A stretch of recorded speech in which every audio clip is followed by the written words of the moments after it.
monde, bienvenue à ce vidéo-journal en direct du Grand Prix cycliste de Québec. On est à peine à 2 minutes du grand départ qui sera donné sur les plaines d'Abraham à 11 h.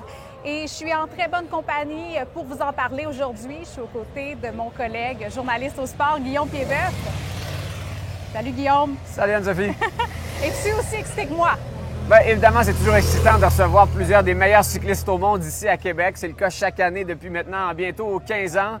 Et il y a un contexte politique, il y a des manifestations sur lesquelles on va revenir qui ont fait la manchette toute la semaine, mais là, l'événement sportif est sur le point de commencer. Oui, on y reviendra justement au sujet de cette manifestation qui se déroule à quelques mètres d'ici au Parc de la Francophonie. Mais là, il y a plusieurs changements à noter sur le parcours cette année, des changements qui pourraient peut-être favoriser certains cyclistes, comme un certain Tadej Pogačar. Oui, le premier changement, d'abord, on le constate parce qu'on est ici sur les plaines d'Abraham, alors que dans les dernières années, la course commençait sur Grande Allée. Et c'est une course en boucle, hein? C'est 18 boucles de 12 km pour un total de 216 km. Alors, on voyait passer les cyclistes sur Grande Allée à chaque vingtaine de minutes. Cette année, c'est différent. On commence et on termine ici sur l'avenue Georges VI des Plaines d'Abraham. Il va y avoir une petite boucle dans le quartier Montcalm sur l'avenue Cartier qui n'existait pas auparavant. Et les cyclistes, par la suite, vont faire comme avant, c'est-à-dire revenir le long du fleuve par le boulevard Champlain. Mais au moment de remonter dans les côtes du Vieux-Québec, auparavant, on montait la côte de la montagne et ensuite, c'était une succession de descentes, de remontées. Là, c'est une longue montée en continu. On monte la côte de la montagne, on tourne vers le Château Frontenac et la rue Saint-Louis et on monte en continu jusque sur les plaines d'Abraham. Et c'est vrai que ça pourrait favoriser certains cyclistes. Parce qu'il ne suffit pas d'être seulement un bon sprinteur. Il faut savoir puncher jusqu'à la fin, là. Exactement. Auparavant, le peloton était capable d'arriver presque jusqu'à la ligne d'arrivée pour lancer à quelques centaines de mètres de l'arrivée les sprinteurs. Cette année, ça risque d'être plus difficile. Il y a certainement des cyclistes qui vont tenter de s'échapper. Bon, il est présentement 11 h, Guillaume, donc le coup d'envoi devrait être donné incessamment. On va voir passer les cyclistes juste à côté de nous. Je pense que pour le moment, c'est pas lancé. Qui on surveille là, cette année, mis à part Pogačar? Et là, vous pourrez peut-être tenter de les reconnaître quand ils vont passer, mais je vous dis, ça va pas assez vite. On surveille évidemment, oui, Tadej Pogačar. On commence avec lui, le quadruple champion du Tour de France, qui revient à la compétition un mois après sa victoire sur les Champs-Élysées. C'est sa première compétition depuis la Grande Boucle. Mais Tadej Pogačar a déjà remporté 2 fois le Grand Prix de Montréal, jamais celui de Québec, notamment justement en raison de cette arrivée qui était davantage pour les sprinteurs. Là, ça a changé. Vous pouvez être sûr que son équipe UAE va tenter de briser le peloton même avant le dernier tour pour permettre à Pogačar de s'échapper. Gardez un œil également sur Wout van Aert, son grand rival, parce que la dernière épreuve où les deux se sont affrontés, c'était la dernière épreuve du Tour de France. Et juste avant les Champs-Élysées, Van Aert a réussi à faire ce que personne n'avait réussi à faire cette saison, larguer Pogačar dans une montée, dans les côtes de Montmartre, pour remporter cette épreuve-là. Parce qu'on aura une revanche tout à l'heure dans les côtes du Vieux-Québec, dans la côte de la montagne. Mais ça reste à voir. Et on garde un œil sur les cyclistes québécois aussi. Hugo Hull, Guillaume Boivin qui sont là.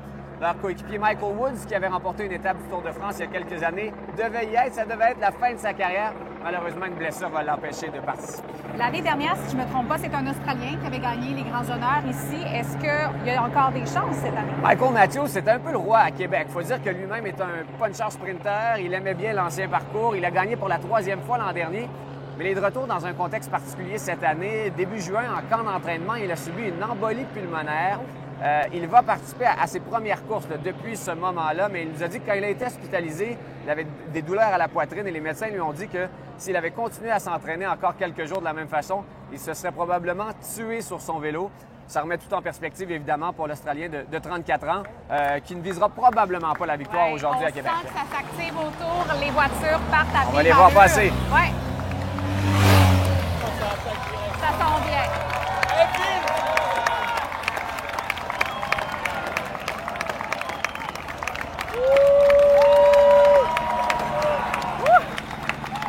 Ça va vite.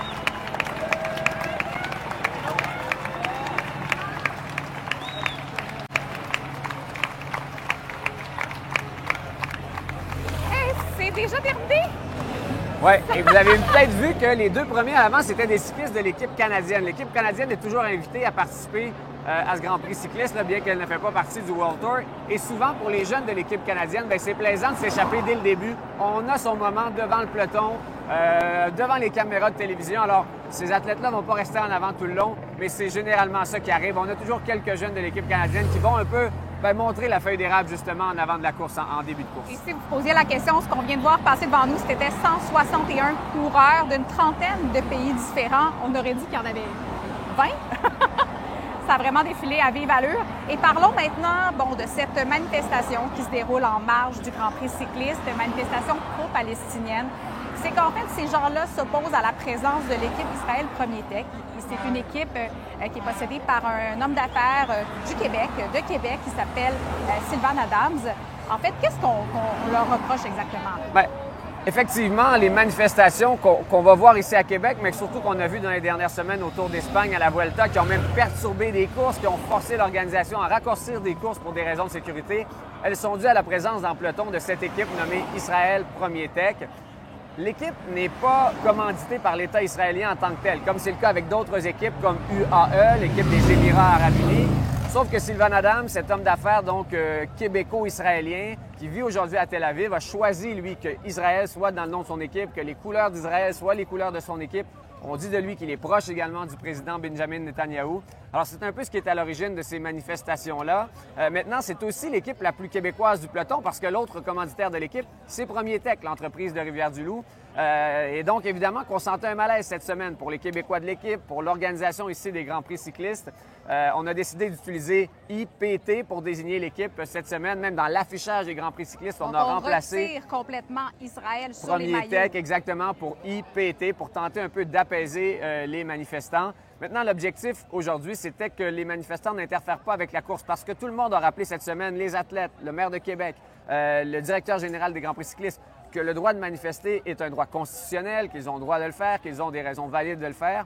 Maintenant, il y a une question de sécurité des cyclistes, des spectateurs sur le parcours. Et c'est là où, justement, là, on espère qu'il n'y aura pas de débordement. Et c'est beaucoup le service de police de Québec qui a été en contact dans les derniers jours avec les manifestants et qui va devoir gérer ça davantage que l'organisation de la course. Et je précise en terminant, parce que ça a été abordé cette semaine, des groupes qui ont demandé qu'il faut retirer cette équipe-là du peloton. Ce que dit la Ville de Québec, ce que dit l'organisation des Grands Prix cyclistes, c'est nous n'avons pas ce pouvoir. C'est l'Union cycliste internationale qui organise l'événement au final et c'est elle qui pourrait décider d'enlever une équipe du peloton.